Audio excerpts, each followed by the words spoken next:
మాతంగేశ్వర్య నమః. మనం ఎంతకాలం నుంచి ఎదురు చూస్తున్నటువంటి శ్యామల నవరాత్రులు మాఘశుద్ధ పాడ్యమి నుంచి, అంటే ఈ సంవత్సరం ఈ నెల 30వ తారీఖు లక్షవారం దగ్గర నుంచి ఫిబ్రవరి నెల 6వ తారీఖు అంటే మాఘ శుద్ధ అష్టమి వరకు మనం 8 రోజులని శ్యామల నవరాత్రులుగా మనం పూజించుకుంటూ ఉంటాం. శ్యామల అమ్మవారిని బహురీతుల్లో, అంటే నవశ్యామల రూపంలో ఒక్కొక్క రోజు ఒక్కొక్క మాతంగి రూపంలో మనం చేసుకుంటూ ఉంటాం అన్నమాట. లఘుశ్యామల, వీణశ్యామల, వైణిక శ్యామల, వేణుశ్యామల, సుఖశ్యామల, రాజశ్యామల, ఇలా ఎన్నో రూపాల్లో ఆఖరి రోజుని రాజశ్యామలుగా మనం తుమ్మదు రూపంగా మహా అవతారంగా మనం కొలుస్తాం. అది మన సాంప్రదాయం.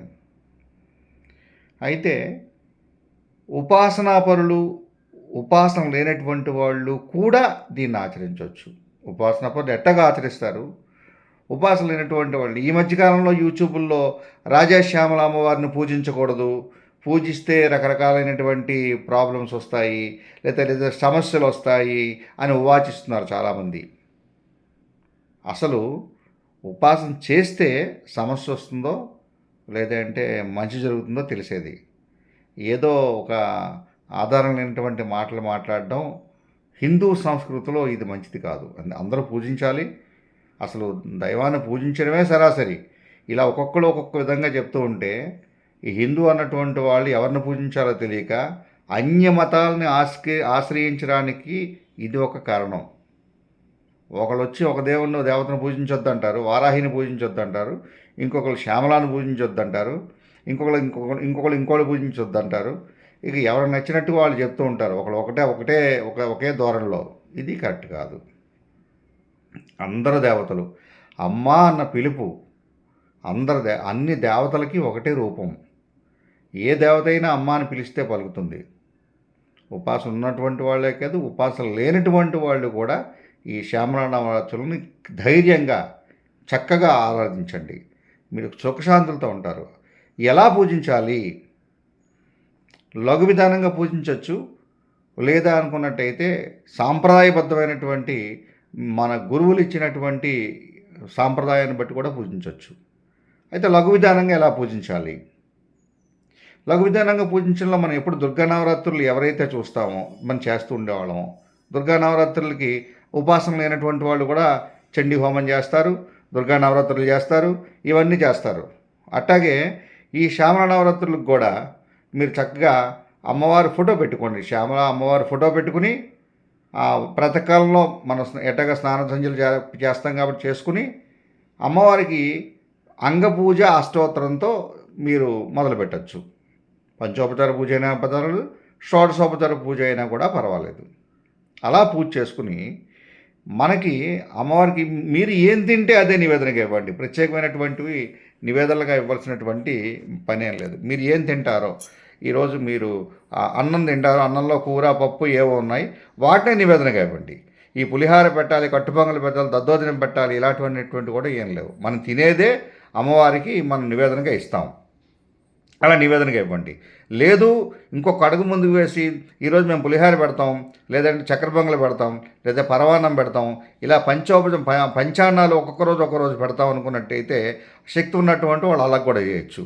అది కూడా కాదు, మేము కేవలం పళ్ళు మాత్రమే పెడతాం, పెట్టండి. మీరు ఏం పెట్టేది అన్నటువంటిది ఎప్పుడు కూడా శక్తోపాసన చేసినటువంటి అమ్మవారు చూడదు. మీరు ఎంత ప్రేమతో ఇచ్చారు, ఎంత ప్రేమతో మీరు దాన్ని చక్కగా మీరు అమ్మవారికి మీరు ఈ తాలూకు ఇవ్వగలుగుతున్నారు అన్న దాన్ని చూస్తుంది. మీ మనసును మాత్రమే చూస్తుంది ఆ శక్తి అమ్మవారు. కాబట్టి మీరు ప్రేమతో చేయండి. ప్రేమతో చేసి చక్కగా ఉదయం సాయంత్రం కూడా ఈ రకంగా పూజ చేయండి. ఇంకొక అడుగు ముందుకు వెళ్తే నేను ఆల్రెడీ డిస్క్రిప్షన్లో ఇచ్చాను. శ్యామల నవరాత్రులను ఎలా ఆచరించాలి, ఎలా పూజించాలి, ఈ షోడశనామాలతో ఎలా పూజించాలి, ప్రతిరోజు పూజించాలి.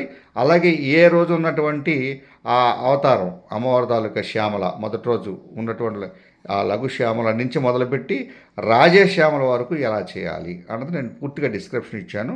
మీరు అది కూడా చేయగలను ఓపిక ఉన్నది అనుకున్నటువంటి వాళ్ళు ఆ యూట్యూబ్లోకి వెళ్ళి ఆ డిస్క్రిప్షన్ చూసి మీరు దాన్ని అలా విధాలు కూడా ఆచరించవచ్చు. చాలా సులువు మార్గం అది కూడా. ఇక ఈ శ్యామల నవరాత్రుల్లో మీరు ఎక్కడైనా మీరు మంత్రాన్ని తీసుకోవాలనుకున్నా గురువుల దగ్గరికి వెళ్ళి మంత్రం తీసుకోండి. అలా మీరు హోమ కార్యక్రమాల్లో పాల్గొవాలనుకున్న కూడా విశేషమైనటువంటి రోజులు ఈ 9 రోజులు కూడా చాలా అతి చక్కటి రోజులు. మాఘమాసంలో ఉత్తరాయణ కాలంలో ఉన్న రోజులు. ఈ 9 రోజుల్లోని ఏ ఒక్క రోజైనా కనీసం మీ సాధక బాధాలు పోగొట్టుకోవడానికి గురించి హోమ కార్యక్రమంలో నేరుగా మీరు వెళ్ళి పాల్గొండి. అలా వీలు కానటువంటి వాళ్ళు కనీసం మీ గోత్రనామాలు చెప్పించి మీరు హోమం చేయించుకోండి, మీకు నమ్మకంగా ఉన్నటువంటి వాళ్ళది ఎవరి దగ్గరైనా కూడా. ఇది చాలా చాలా ముఖ్యమైనటువంటి క్రియలు చేయవలసినవి. అయితే మీరు అనొచ్చు, మా దగ్గర డబ్బులు లేవు కదా ఎలా అని. ప్రతీది డబ్బులతోనే ఉండదు. డబ్బులు లేకుండా చేసేటువంటిది ఉంటుంది, డబ్బులతో ఉన్నటువంటిది ఉంటుంది. రకరకాలైనటువంటి వైవిధ్యాలైనటువంటి గురువులు ఉంటారు దీంట్లో. కాబట్టి మీకు తగ్గ ఉన్నటువంటి వాళ్ళు ఎవరో దొరుకుతారు కదా, అలా చేయించండి. చేయడం మాత్రం మానకుండా ఆచరించండి. ఇంకా 8వ రోజు మాత్రం చాలా కీలకం. 8వ రోజు ప్రతి ఒక్కరు చేయవలసింది. ఎందుకంటే అమ్మవారిని పూజిస్తున్నటువంటి వాళ్ళు కూడా స్త్రీలను పూజిస్తే అమ్మవారిని పూజించినట్టే. కాబట్టి అమ్మవారి స్వరూపమే స్త్రీలు. శక్తోపాసులు ఎప్పుడు కూడా స్త్రీని పల్లెత్తు మాట మాట్లాడరు, ఎప్పుడు కించపరచరు. అమ్మవారి రూపంలో గౌరవంగా చాలా ఎంతో గౌరవంగా తల వంచుకుని ఆ స్త్రీల దగ్గర నడుచుకుంటారు శక్తోపాసన పరులు. కాబట్టి ఆ అమ్మవారి రూపంలో ఉన్నటువంటి మాతంగ కన్యగా మనసా స్మరామి అంటే కన్యే మనకు దేవత. కన్యే దేవత కాబట్టి ఏ కన్య అయినా పర్వాలేదు. ఇప్పుడు ఈ కన్య ఆ కన్య అని చెప్పేటువంటి ఇది వేదిక కూడా కాదు. కాబట్టి ఎక్కడైనా మన మాతంగ కన్యలు ఉంటే మంచిదే. లేదా అనుకున్నట్టయితే ఏ కన్య అయినా మనకి పెళ్లి కానిటువంటి స్త్రీ ఎవరున్నా కూడా ఆ అమ్మాయిని తీసుకొచ్చి చక్కగా కాళ్ళకు పసుపు రాసి బొట్లు పెట్టి పారాయణ పెట్టి అమ్మవారి రూపంలోనే మీరు రోజు ఫోటోకి ఎలాగైతే పూజ చేసేవారో అలాగే ఆ పాదాలకి ఆ అమ్మవారి తాలూకు నామాలను చెప్పి పూజించి ఉన్నటువంటి మీరు ఎవరైతే అమ్మవారి రూపంలో పిలిచినటువంటి ఆ కన్యామణి ఉన్నారో ఆమెకి చక్కగా మీరు వండినటువంటి పదార్థాలని భోజనంగా నివేదనగా పెట్టి మీకు కలిగితే చీర జాకెట్టు, కలగకపోతే జాకెట్ ముక్క, ఏదీ లేకపోతే కనీసం తాంబూలం ఇచ్చి ఆ పాదాలకు నమస్కరించి ఆ కన్యతో మీరు ఆశీర్వాదం పొందండి.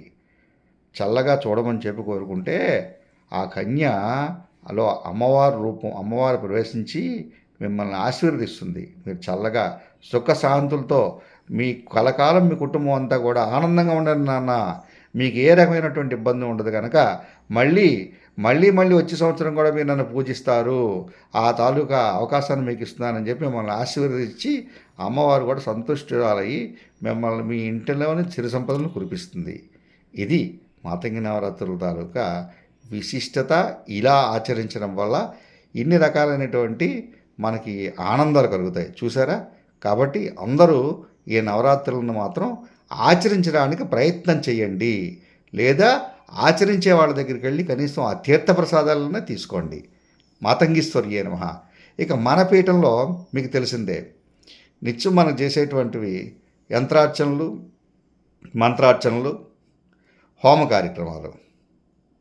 అయితే రాలేనటువంటి వాళ్ళు ఆఫ్లైన్లో హోమాలు చేయించుకుంటారు. వచ్చేటువంటి వాళ్ళు నేరుగా స్లాట్ తీసుకుని వాళ్ళు 8 రోజుల్లో ఏ రోజు హోమానికి వస్తారో ముందుగా నిర్ణయించుకుంటారు. లేదా అనుకున్నట్టయితే 8 రోజులు హోమం చేయించుకునేటువంటి వాళ్ళు ఉంటారు. అలా మీకు ఎవరైనా రావాలనుకున్నా లేదా అనుకున్నట్టయితే ఇలా ఆఫ్లైన్లో చేయించుకుందాం అనుకున్నా కూడా మీరు ఈ కింద ఉన్నటువంటి నెంబర్ని మాత్రం సంప్రదించండి. ఎలా వీలైతే అలా మీకు ఆ పద్ధతి ప్రకారంగా మీరు నడుచుకుని అమ్మవారి కృపకి పాత్రులు అవుతారని చెప్పి ఆశిస్తూ ఆశీర్వదిస్తూ మాతంగ కన్యగా మనసా స్మరామి. జై మాతంగి.